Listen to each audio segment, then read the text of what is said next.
राम राम जी सबको। राम राम। सत श्री अकाल जी। हमारे बीच में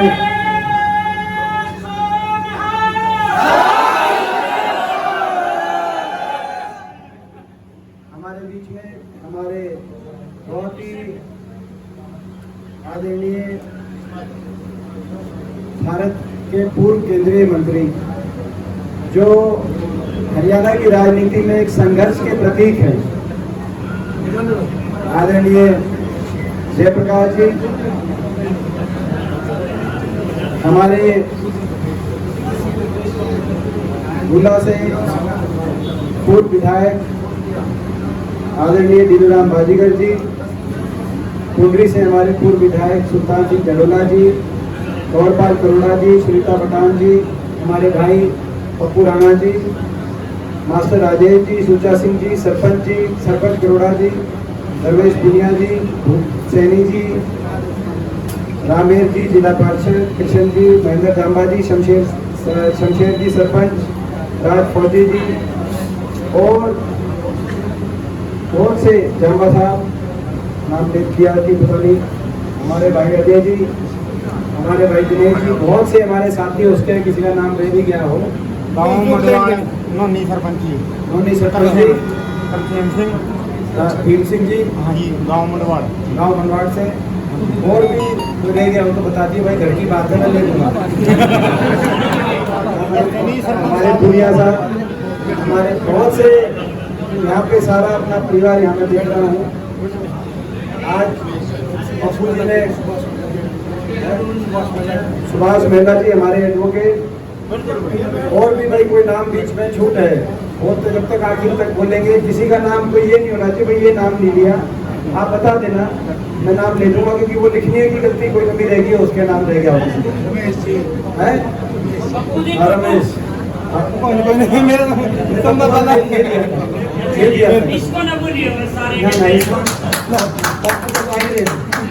तो अपन भूलन खाते थोड़ी आ रहे हैं। तो हमारा भाई, हम धन्यवाद करेंगे पप्पू राणा जी का और सारी टीम का कि आज आपने एक छोटे से चाय के निमंत्रण पे और आज यहाँ पर एक सभा का, जनसभा का प्रोग्राम हो गया। तो ये एक मैं पूरे आप सबको बहुत बहुत धन्यवाद करता हूँ। इससे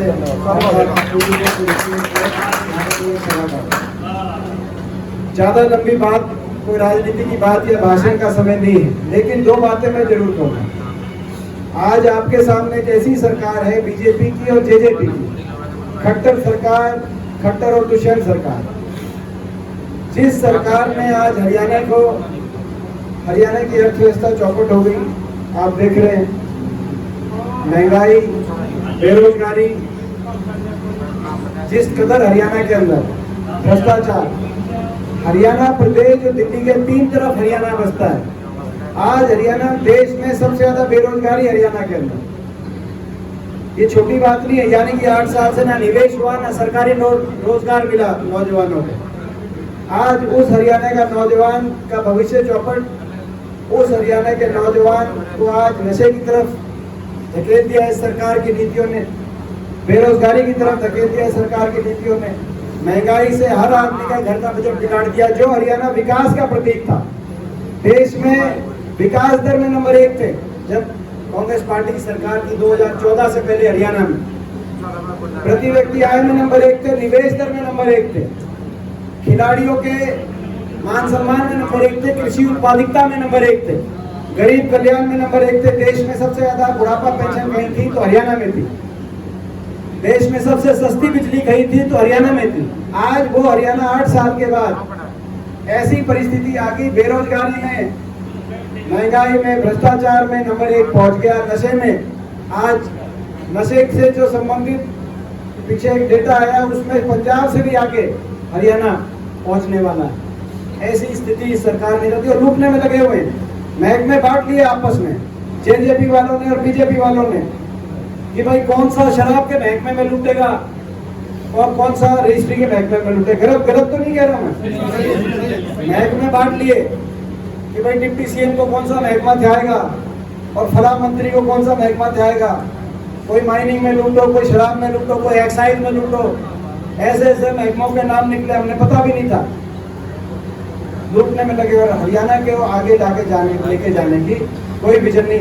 पहली सरकार ऐसी है जब ये लोगों को सड़क पे आना पड़ रहा है इस बात के लिए नहीं कि कुछ नया मिले, जो मिल रहा था उसको बचाने के लिए सड़क पे आना पड़ रहा है।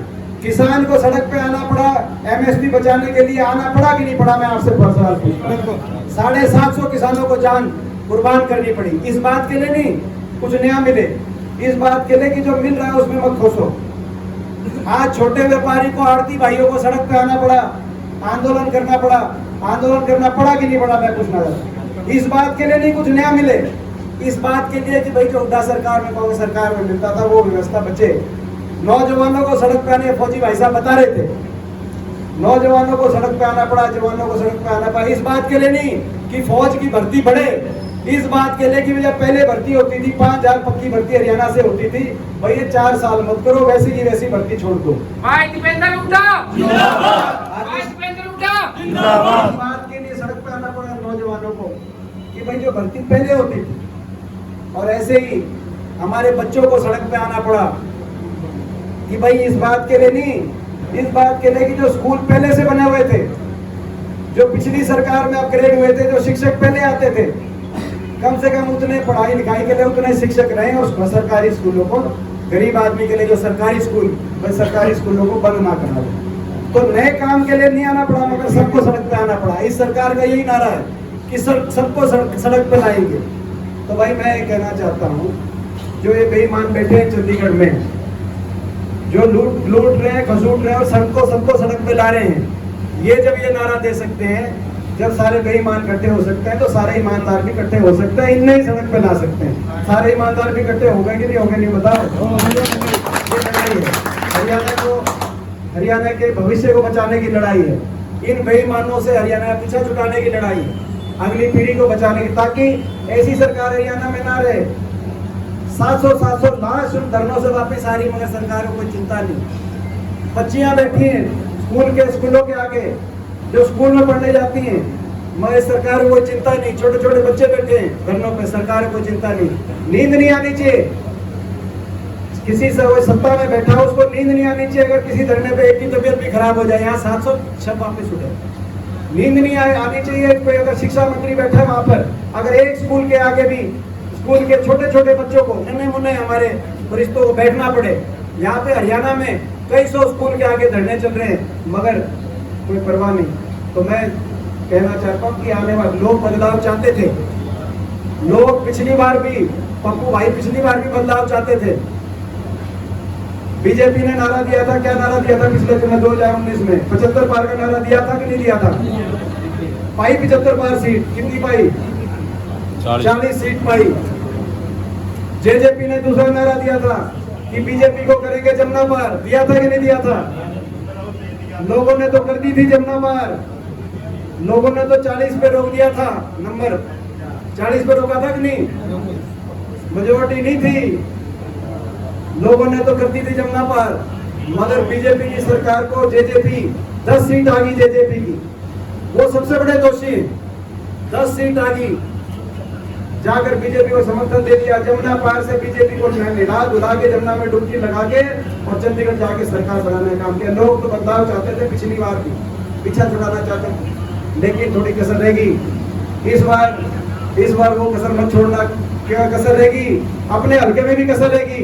सबसे ज्यादा उम्मीद हमें अपने हल्के से थी, क्योंकि मैंने कार्यशैली देखी है, मैंने बहुत से, मेरे को 20 साल हो गए संसद में, देश की संसद जो सबसे बड़ी पंचायत, जिसमें देश के कोने कोने से चुन के आते हैं। शायद मेरी उम्र में 40-42 साल में 20 साल तक किसी को शायद देश की संसद में इतना समय बिताने का अवसर, लोगों ने बहुत आशीर्वाद रखा, मेरा बहुत तजुर्बा हो गया। लेकिन मैंने अगर किसी को हर वर्ग के लिए सुबह से शाम तक 24 घंटे और 365 दिन अगर संघर्ष करते देखा, मेहनत करते देखा है, तो वो जयप्रकाश जी को देखा है। मैं ऐसी कार्यशैली मैंने कहीं नहीं देखी। मैं छोटी बात नहीं कह रहा, विधानसभा भी बहुत देखी है, कई चुनाव देखा, सरकार भी हमारी रही है, सत्ता में भी रहे हैं, विपक्ष में भी रहे हैं। विधानसभा तो 90 की होती है, संसद के अंदर 750 सांसद होते हैं, राज्यसभा लोकसभा मिलाकर, मगर इस तरह की संघर्षशीलता, अपने लोगों के लिए काम कराने के लिए, अपने इलाके को आगे लेके जाने के लिए, अपने इलाके में विकास को एक एक विकास के काम को सुलझाने के लिए, आगे लेके जाने के लिए, ये जो कार्यशैली जो इस तरह की कार्यशैली मैं समझ नहीं पाया। जब नतीजा आया, जब नतीजा आया तो मैं समझ नहीं पाया कि भाई ये नतीजा क्यों आया। मगर फौजी साहब ने बता दी कि बखाई में आ गए, जो फौजी साहब खुद ही भी बता रहे थे, ये भी बखाई में आ गए थे। तो भाई अब यूँ बताओ, ईद के में बखाई में तो नहीं आओगे? हाथ खड़ा करके भाई इस बार भाई 5 को कोई बताओ भाई किसी बखाई में तो नहीं आओगे भाई? ये फिराएंगे, ये फिराएंगे, एक कहेगा अच्छे दिन फिराएंगे, कोई सा कहेगा अच्छे दिन आओगे। देखो भाई, ये फिराएंगे, कोई सा कहेगा अच्छे दिन आओगे, कोई सा कहेगा महंगाई कम कराएंगे, कोई सा कहेगा पेट्रोल डीजल रसोई गैस का सिलेंडर सस्ता दिलवाएंगे, और कोई सा कहेगा जमुना पार इनको भगाएंगे। आएंगे, मगर इन दोनों ने जब ये आएंगे तो इन दोनों से हाथ जोड़ देना, ठीक है ना? तो इन्हीं शब्दों के साथ भाई एक बार भाई दीपेंद्र उठा, भाई दीपेंद्र उठा, भाई दीपेंद्र उठा, जिंदाबाद।